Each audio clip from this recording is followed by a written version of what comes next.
L'église de la Forêt du Temple, avec son architecture du XIIe siècle, dépendait de la commanderie de Viviers-en-Creuse, située plus à l'est.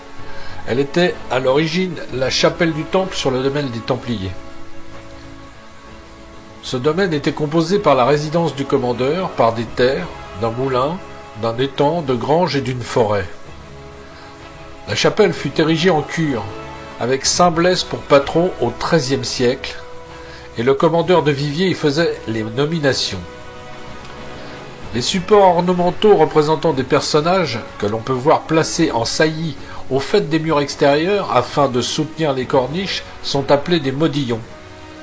Certains pourraient peut-être représenter des commandeurs des lieux.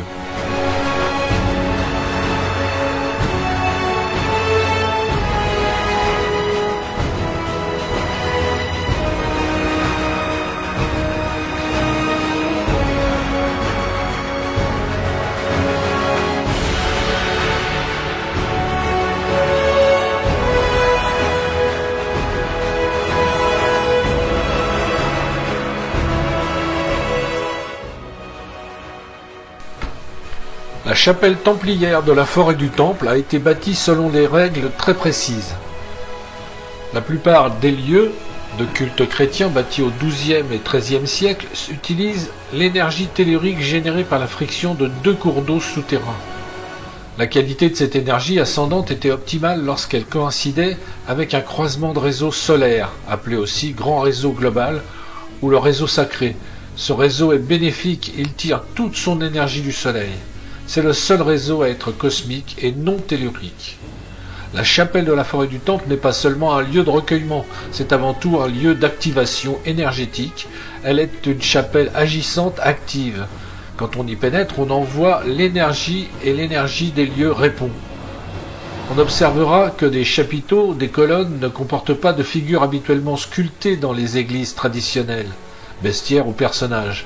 Ici, ce sont des formes géométriques. Des runes vikings du culte d'Odin. Ces runes sont des formes d'activation d'énergie des activateurs. En se plaçant entre les deux colonnes, surmontées de runes, on reçoit une énergie agissante. C'est là toute la différence entre les églises traditionnelles et les églises de l'ordre du Temple. Dans le chœur, à l'emplacement de l'ancien autel, une vérification avec un pendule permet de retrouver l'emplacement du vortex tellurique.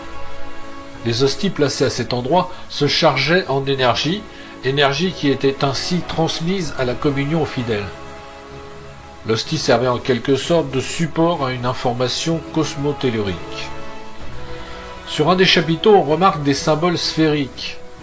Le monde templier est un monde sphérique. Quand ils décrivent le monde, cela commence par une sphère, une boule comme la Terre. On constate également la présence de symboles octogonaux. Ils représentent la base de toute vie. La vie est octogonale chez les Templiers. C'est la présence de Dieu dans la vie. De même, la croix templière représente la vie. La verticalité et l'horizontalité de la vie, c'est l'existence de l'homme, homme incarné. Les Templiers maîtrisaient parfaitement ces connaissances.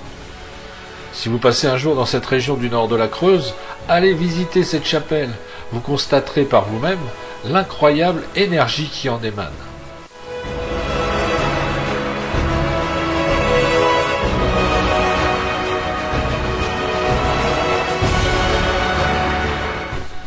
Les dalles funéraires présentes à l'intérieur de l'église devant le chœur ne comportent aucune inscription. La croix de l'ordre du Temple est visible sur deux de ces dalles. Sur l'une, la croix est composée en partie par la garde et le pommeau. Sur une autre dalle, la croix de l'ordre est dans un cercle. Sur une troisième dalle, on distingue nettement une épée ainsi qu'un bouclier avec une croix. L'inscription d'une quatrième dalle est en partie effacée, mais elle pourrait représenter une épée.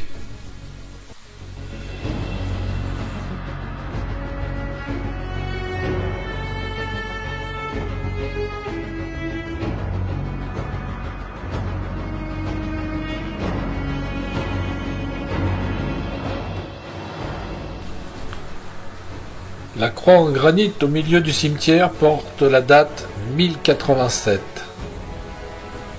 C'est le seul témoin de l'existence d'une agglomération en ce lieu avant la présence des Templiers.